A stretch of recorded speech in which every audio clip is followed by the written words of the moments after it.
Well, former U.S. President Donald Trump is back on Twitter, and so is Ye, a.k.a. Kanye West. Elon Musk restored Trump's count after holding an online poll, and more than 15 Twitter users voted in that poll, 51.8% in favor of reinstating the former president. So for the latest on this move, we're joined by tech expert Amber MacArthur. Amber, great of you to join us to talk about this very salacious topic these days.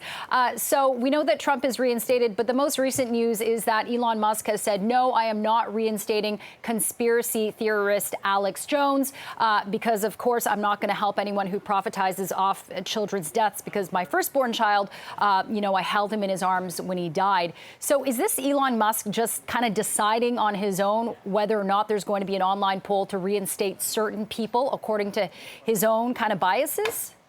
I think that's really fair to say. I think what we saw from Elon Musk is that a couple of weeks ago, he said that he was going to have a special counsel who helped to decide who would be reinstated. That didn't really happen. It did appear, especially this weekend, that he decided instead, as one example, to actually have a poll on Twitter to decide if President Donald Trump could return to the platform. So I think more and more we're seeing that Elon Musk is making his own decisions for the platform. And also keep in mind, if you've been following him for a long time, he does change his mind pretty much almost every day. Yeah, and it's really interesting to watch, Amber, because, Elon Musk spent $44 billion, not of his own money. He's got a lot of investors backing him and banks, et cetera, sort of as part of that deal. But he spent a lot of money on Twitter. Some people are suggesting he's almost driving Twitter into the ground, bringing back people like U.S. President Donald Trump. The way he's handled it, axing half the staff. The other bunch of employees last week have decided to leave. They're like, rest in peace or rip Twitter was sort of trending all weekend long. What, from your perspective, is he actually doing to the platform, and is he helping or hurting it? I really think at the end of the day, he is hurting the platform. I'm sure he thinks he's doing the platform some good, but I think what we're seeing is that it's been especially destructive. One of the things that feels so apparent with him is that he doesn't really have a plan. This is not how leaders of big platforms like this operate. Every day, like I mentioned, it is constantly in a state of change. So I think what we're seeing at the end of the day is that he perhaps has good intentions, but unfortunately, they very quickly fall flat.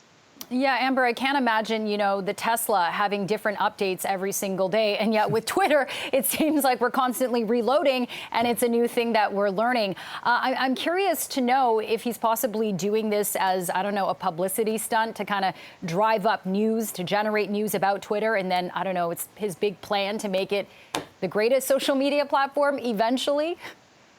I think a lot of us have our own interpretations in terms of what exactly he might be doing. And I think at the end of the day, no one is 100% sure. But one thing I want to remind people of is that Twitter, for sure, is really his internet plaything. I mean, he's been on Twitter since almost day one. He enjoys it. He likes sharing memes in the middle of the night. So one of the things that I worry about is that this platform, which is so important in terms of democracy, so important for people who really don't have a voice, this platform all of a sudden is in the hands of a 51-year-old man who has decided that, hey, this is kind of fun. Let's play around with this and play around with other people's money and see what happens. And every day it's a state of chaos. It's interesting, like to play devil's advocate, the flip side is, if you're all about free speech, you just reinstate people like Kanye West and Donald Trump and let people let the market decide, as it were. That sort of might be the other interpretation of kind of what he's doing here, is whether he's trying to be a bit of a disturber, you know what I'm talking about, or otherwise. It's sort of like bring them on and then let people decide for themselves. Sure, and I think, of course, there's a risk to that. I mean, when you say that I'm going to create a platform that is for everybody to say whatever they want, including hate speech, what ends up happening is that the advertisers who actually fuel that platform and the advertisers who are making Twitter what it is in terms of the revenue, those advertisers will step away if this becomes a place that is filled with more hate speech. Twitter already has enough problems. All of a sudden, I think we're seeing in the future that more and more of those people who are paying for Twitter, that's the business model that they rely on, are going to step away.